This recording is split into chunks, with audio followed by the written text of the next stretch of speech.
معین الدین اجمیری رحمۃ اللہ علیہ نے حضرت داتا علی اجمیری رحمۃ اللہ علیہ کی وفات کے بعد آپ کے مزار پر 40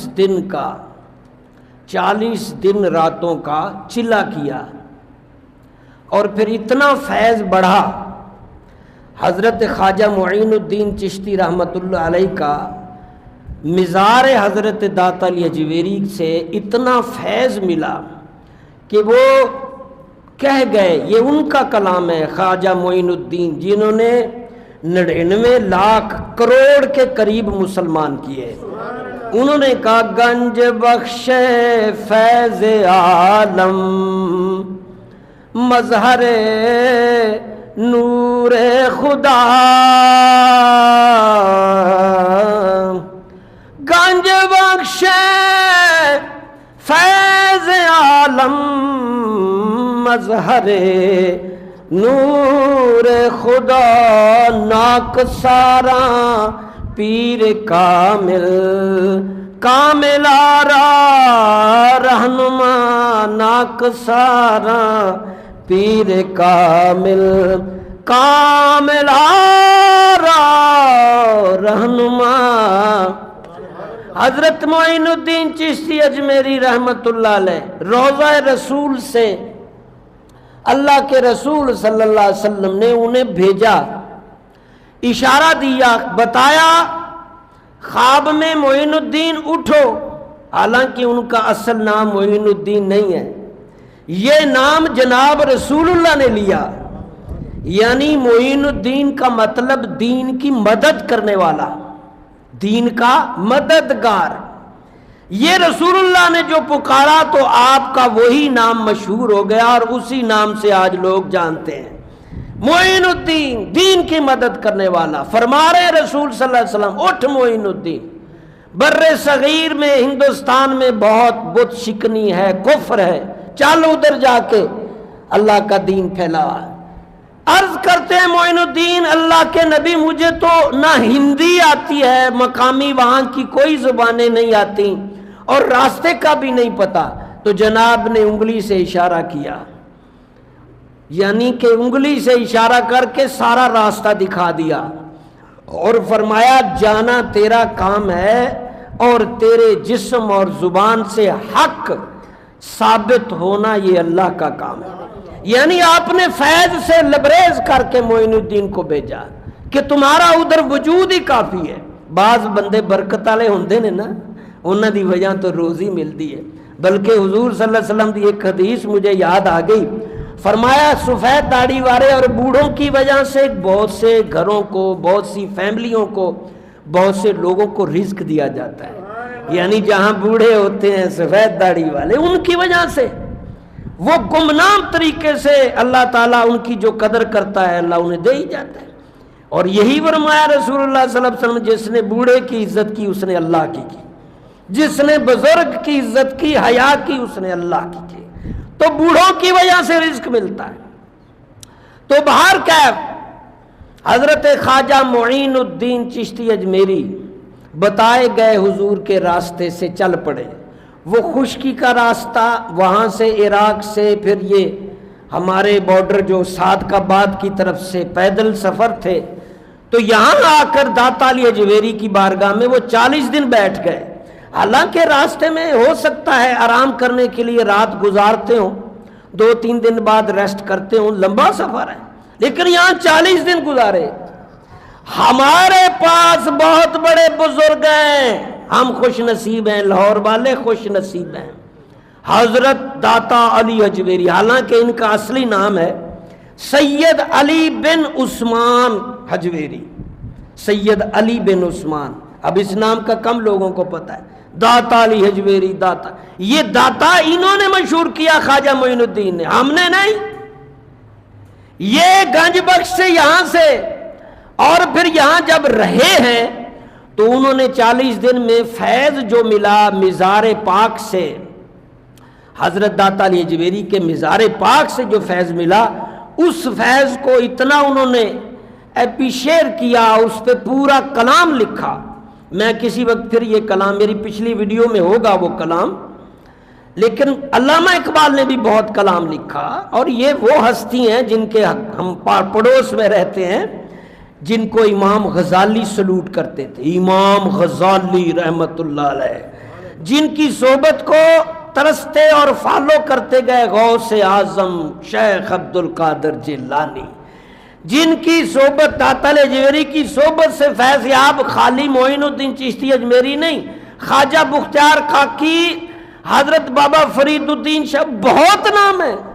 اس لیے معین الدین چشتی نے جو اپنے شعر میں فرمایا، نا کے سارا پیر کامل، یعنی جو کمزور پیر ہیں، جو ابھی پیر کی سیٹ پہ نہیں پہنچے، جو ولایت کے درجے پہ ابھی نہیں پہنچے، داتا کی بارگاہ سے انہیں ولایت تک رسائی مل جاتی ہے۔ نا کے سارا پیر کامل، جو کمزور پیر ہیں، جو ولایت کی طرف بڑھ رہے ہیں لیکن ان کی یہ منزل پوری نہیں ہو رہی، آسانیاں نہیں ہو رہی، تو حضرت کے مزار سے وہ فیض ملتا ہے کہ وہ کامل پیر بن جاتے ہیں۔ اور یہاں چپ نہیں کیا، نا کہ سارا پیر کامل تک چپ نہیں کیا، کامل آرا رہنما، سمجھ رہے ہیں میری بات، کامل آرا رہنما، کوئی کامل غوث کتب ابدال بھی آ جائے تو اس کو بھی آگے اوپر رہنمائی دے دیتے ہیں۔ اس لیے بزرگ لکھتے ہیں بہت سارے کہ بر صغیر خاص کر پاکستان کے یہ علاقے پنجاب میں حضرت معین الدین چشتی اجمیری تو بعد میں آئے ہیں، پہلے جو اسلام تھا وہ حضرت داتا علی اجمیری کے فیض سے تھا۔ اب آپ یہاں یہ دیکھیں گے کہ حضرت داتا علی اجمیری نے اپنی زندگی کیسے گزاری، کیا کام کرتے تھے، اور ہم جو ماننے والے ہیں سید علی اجمیری داتا کو، ہم کیا کر رہے ہیں، ہم کس زاویے سے مان رہے ہیں۔ بھائی مزار پر جانا باعث برکت ہے، مزار سے فیض ملتا ہے، ہمارا عقیدہ ہے، بے شک ملتا ہے، حضور کا مزار ہو کسی کامل کا، یہاں تک کہ والد کا قبر ہی کیوں نہ ہو۔ رسول اللہ صلی اللہ علیہ وسلم فرمایا جو والد کی قبر پر، والدین کی قبر پر جمعے کو جائے، اللہ تعالیٰ انہیں روزی سے نہیں رکھنے لگا، روزی دیتا رہے گا۔ اور کامیاب ہونا چاہتے ہو تو والدین کی قبر پہ جایا کرو، ناکامی نہیں ہوگی۔ بھائی والد یہ فیض دے رہا ہے، وہ جیسا بھی تھا اس کا مسئلہ ہے، ہمیں والد قبر میں لیٹا ہوا فیض دے رہا ہے، تو اولیاء اللہ جو اللہ کے دوست ہیں ان کے مزار سے کم فیض ملے گا؟ ایسے تو نہیں۔ نا کہ سارا پیر کامل، کامل آرا رہنما، گنج بخش، گنج بخش، گنج کا مطلب خزانہ، یعنی یہ وہ ہستی ہے ہمارے پاس لاہور میں لیٹی ہوئی حضرت داتا علی، گنج بخش ہے وہ، یعنی خزانے دیتا ہے، وہ روحانی خزانے ہوں، وہ فزیکلی ہوں، وہ دنیاوی ہوں۔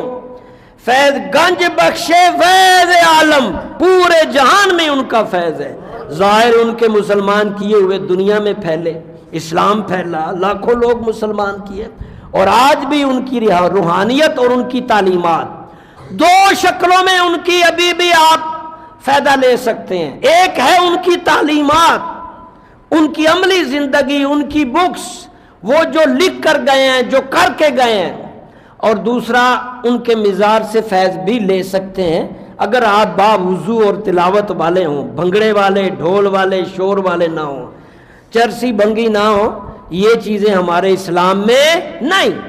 داتا علی اجمیری نے علم دین پڑھا، قرآن و حدیث، پھر عمل بھی ساتھ ساتھ کرتے رہے، اور پھر کئی ممالک میں اس وقت جو اسلام کے مرکز تھے وہاں سے سینکڑوں علماء سے فیض اکتساب کیا۔ پتہ چلا کہیں مستند عالم، اچھے عالم سے فیض ملے، دور بھی جانا پڑے تو جاؤ، جس طرح اچھے مکینک کے پاس دور چلے جاتے ہیں، اچھے پٹرول پمپ جو صحیح دیتا ہے وہاں ہی ڈلوانے جاتے ہیں، 2-4 کلومیٹر زیادہ کیوں نہ ہو، اچھے ڈاکٹر کے پاس جاتے ہیں چاہے آپ وہ چوتھے محلے میں رہتا ہو۔ اسی طرح کوئی اچھا عالم قابل موجود ہو تو یہی عالم کامل جو ہوتے ہیں یہ ولی اللہ ہوتے ہیں۔ ہو سکتا ہے آپ کی نظر ان کو टेढ़े पन से देखे, बंदा बदला है, फरिश्ता नहीं। अल-मोमिन मरातुल मोमिन, मोमिन मोमिन का शीशा है, ये नबी फरमा रहे हैं। आप जिस एंगल से देखेंगे वही चीज पालेंगे। अगर आप किसी में खूबियां ढूंढेंगे तो मिल जाएंगी। आपकी नेगेटिविटी है, आप खामियां ढूंढना चाहते हैं तो मिल जाएंगी। आप क्या ढूंढना चाहते हैं वही मिलेगा। तो हजरत दाता लजवेरी जब यहां बराजमान हुए तो आपने इल्म अमल और दर्सो तदरीस और कुतब, इन चीजों के सहारे और करामात, आखिर में करामात। आजकल कई शोबदाबाज भी हैं, वो करामत और शोबदाबाजी में फर्क कोई ही जान सकता है, बरीक बीनी वाला। वरना अक्सर शोबदाबाजों के हत्थे चढ़ जाते हैं सादा लो मुसलमान, क्योंकि सादा लो इसलिए है कि लो खाली है, अकायद नहीं पढ़े, अपना दीन नहीं समझा। तो हजरत दाता लजवेरी यहां पर जब बरा जमान हुए तो मस्जिद बनाई, मस्जिद में दर्स देते रहे। आप कंसेप्ट ठीक करें कि मस्जिद से, आलिम से ही अल्लाह को पाया जा सकता है। ये कशफुल महजूब उनकी मशहूर आपके पास किताब है, यहां भी पढ़ी हुई है, आपने भी सुना पढ़ा है। उसमें लिखा है उन्होंने कि शरीयत के ताबे तसव्वुफ होगा तो रास्ता मिलेगा। फरमा रहे हैं शरीयत ही रास्ता है, कुरान और हदीस वाहिद रास्ता है जो अल्लाह तक लेके जाता है। अगर कोई कुरान और हदीस, सुन्नत को, फराइज को, अल्लाह के नबी की इत्तिबा को छोड़कर कोई और दरवाजे से कहता है कि मैं वली अल्लाह हूं, तो वो झूठा है, वो मक्कार है, वो फितना है, वो फसाद है। आपने जाहिरी तौर पर देखना है कि उसके पास इत्तिबाए रसूल है। तो जितने आप नाम लेंगे, ख्वाजा मोइनुद्दीन चिश्ती अजमेरी, हजरत दाता अली अजमेरी, हजरत अब्दुल कादिर जिलानी, ये मसाजिद के इमाम नहीं थे। हमारे माशरे के अक्सर मुसलमानों का कंसेप्ट ये है कि इमाम मस्जिद को जलील करो, खार करो और उनकी कोई पैरवी, कोई बात ना मानो और कमतर रखो, और कमजोर अनपढ़ किस्म के इमाम। हमारे ही बेगमपुरे में मस्जिद सरदार शरीफ है, हम बचपन में यहाँ पढ़ा करते थे, 2-4 लोग कमेटी के बन गए, और हमारे पीर साहब उधर हुआ करते थे, मदरसा था, ख़त्म कर दिया उन्होंने। और फिर आज ये हाल है कि मस्जिद अरब 1.5 अरब की है, वो सरदार शरीफ मस्जिद कभी देखना जाके, अरब 1.5 अरब से ऊपर की मस्जिद है, 22 AC लगे हुए हैं और 50 लाख का सोलर है।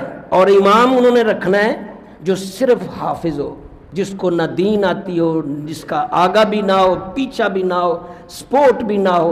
और हर 3 माह बाद, 6 माह बाद, जैसे किराएदार मालिक मकान साल बाद बदलते हैं, उन्होंने भी बदलना है, ताकि वो माशरे में, महल्ले में मजबूत ना हो जाए कि उसके 4 मानने वाले ना कहीं बन जाएं, हिमायती ना हो जाएं।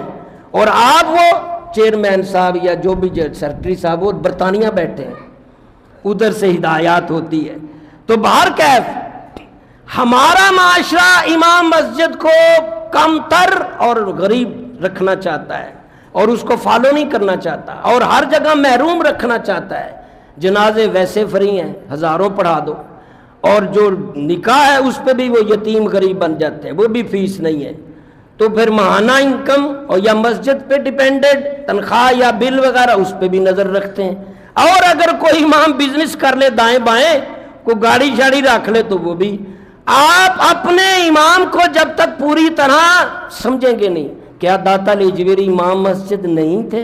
पढ़ो किताब, उन्होंने आते मस्जिद नहीं बनाई, नमाजें नहीं पढ़ाते रहे, दर्स नहीं देते रहे। क्या लोगों ने नहीं कहा था इमाम दाता लजवेरी को आपने टेढ़ी मस्जिद बना ली है? फिर आपने सबको बुला के असर की नमाज नहीं पढ़ाई और सारे नमाजियों को डायरेक्ट काबे की सिमत नहीं दिखाई? रोजाना दर्स देते थे। हजरत दाता लजवेरी जब इधर आए, अभी मस्जिद नहीं शुरू हुई थी या मुकम्मल नहीं थी, तो बैठकर, छत भी नहीं थी, तो दर्स देना था कुरान का, हदीस का। तो फिर करीब ही हजरत पीर मक्की साहब रहमतुल्लाह अलैह, उनकी मस्जिद थी, वो भी उन्होंने बनाई। आप जिस बुजुर्ग को खंगालेंगे वो मस्जिद के इमाम होंगे और वो मस्जिद आबाद करने वाले, पढ़ाने वाले। आपने उनको उस सीट पर, उस सतह पर रिस्पेक्ट करनी है। बादब बानसीब बेअदब बेनसीब, वरना उसका आलिम का कुछ नहीं जाता।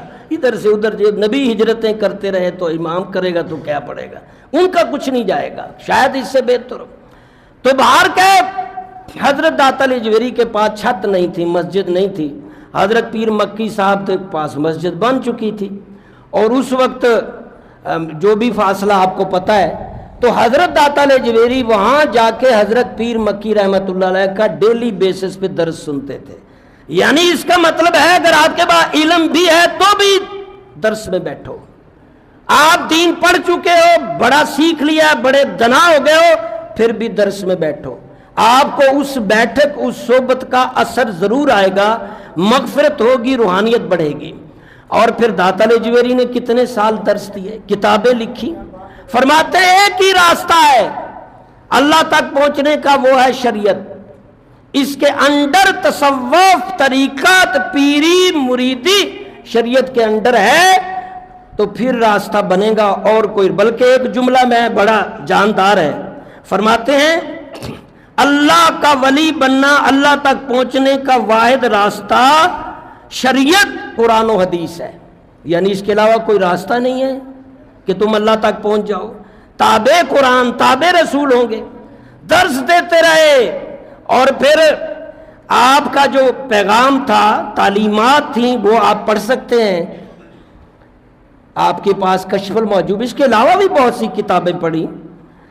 फरमाते हैं अल्लाह रसूल के ताबे जिंदगी गुजारे। यानी आपका सोना उठना, खाना पीना, कारोबार, रिश्तेदारी, लेन देन, जो कुछ भी है अल्लाह रसूल की मर्जी पर हो। है ऐसा मुमकिन?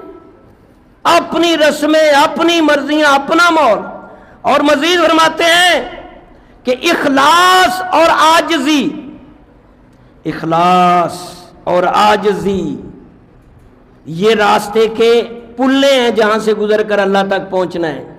इखलास हो दिल में, नफरत, कदूरत, बोगज, हसद, कीना, झूठ, गीबत, पीठ पीछे बुराइयां, ये ना हो, इखलास। और फरमाया तवक्कुल, अल्लाह पर भरोसा, जिस हाल में रखो राजी रहो। फरमाया हुस्न इखलाक, मीठा बोलो, गुस्से से, तलख लहजे से, डराने से, धमकाने से। और फरमाया खिदमत खलक, यानी इंसानों की खिदमत जब करोगे तो अल्लाह तक, ये पुल बताए हैं रास्ते में जो आएंगे, इनको पूर करना है। खिदमत खलक, इंसानों की मदद से अल्लाह तक पहुंच जाएगा। इल्म व अमल, फरमाया ये पहली सीढ़ी है। आप जब तक पता ही नहीं होगा, इल्म नहीं होगा, उस पर अमल नहीं होगा, तो आगे क्या चलोगे, रास्ता क्या पूछोगे। और आखिरी फरमाई बात कि नेक सोबत, यक जमाना सोबत बाओलिया बेतरजताते सद साला बेरिया। नेक सोबत में ही आप शैतान से बच सकते हैं, वसवसों से बच सकते हैं। नेक सोबत, नेक आलिम, नेक पीर की संगत में, मोहब्बत में रहें तो शैतान से भी बचेंगे और आखिरत के रास्ते भी आसान हो जाएंगे। इंशाअल्लाह अज़ीज़ ज़िंदगी फिर रही तो अल्लाह तबारक व तआला हमें इनके नक्शे कदम पर चलाए, हम सबको।